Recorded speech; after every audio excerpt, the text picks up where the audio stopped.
Hi guys, my name is Rachel Nidek and I work at the front desk of a retirement center that Mayo Clinic owns in Rochester, Minnesota.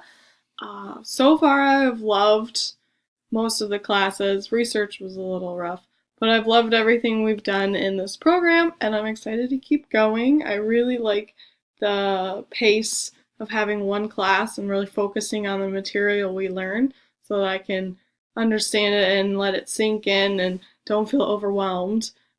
So this class I'm really excited to get a better grasp on even just the basics of social work, social welfare policy.